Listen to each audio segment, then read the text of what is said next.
श्री राम समर्थ। जुलाई 27।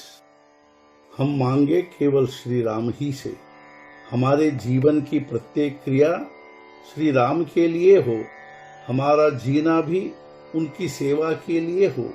बल्कि छोटे बच्चे को जैसे उसकी माँ, बड़े लड़के को जैसे उसके पिता, पत्नी को जैसे प्रेमी पति, मुनिम को जैसे सज्जन मालिक, नौकर को जैसे उसका स्वामी और किसी को जैसे उसका विश्वास पात्र मित्र, वैसे राम हमको लगनी चाहिए। इसलिए हर आदमी को चाहिए कि वह गोंदवला आए।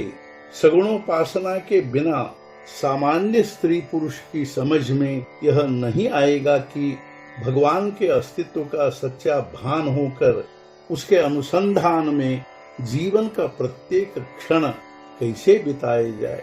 हमें यह जानना चाहिए कि संसार में घटित हो रही प्रत्येक घटना राम की इच्छा से हो रही है। हम ऐसी भी श्रद्धा रखें कि व्यवहार की दृष्टि से हमारे उचित प्रयत्न करने के बाद हमें जो भला बुरा फल मिलता है वह राम की इच्छा से ही मिलता है। जिसमें ऐसी श्रद्धा होती है उसे फिर सुख दुख की बाधा नहीं होती।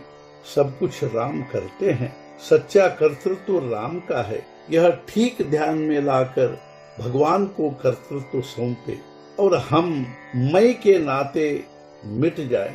सचमुच हमारे राम के यहाँ क्या कमी है। हम मांगे तो केवल एक श्री राम ही से।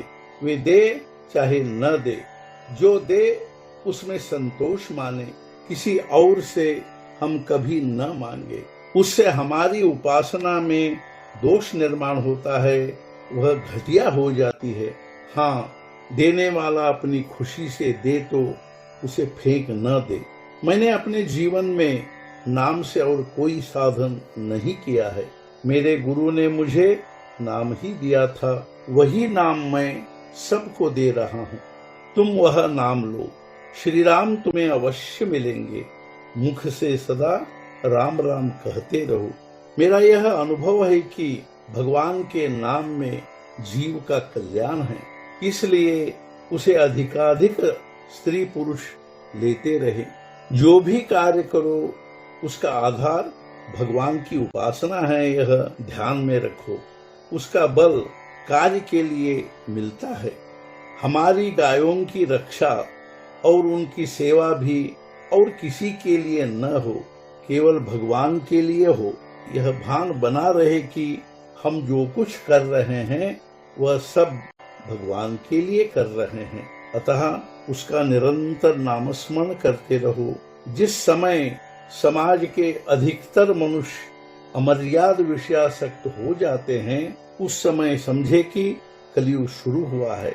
ऐसे समय सज्जनों की बुद्धि भ्रष्ट होकर वे भी विषयाधीन हो जाते हैं और विषयों की प्राप्ति के लिए चाहे जो काम करने को तैयार रहते हैं। ऐसे समय जो भगवान के नाम का महात्म्य बताता है उस पर कठिन प्रसंग आते ही हैं, किंतु जिसकी ऐसी निष्ठा होगी कि भगवान रक्षा करेंगे, वह हर संकट से मुकाबला कर सकुशल पार होगा, इसमें कोई संदेह नहीं।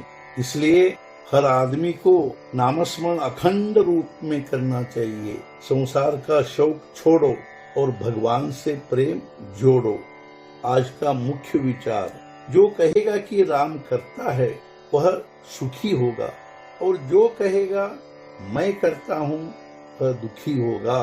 सद्गुरुनाथ महाराज की जय। जय जय रघुवीर समर्थ।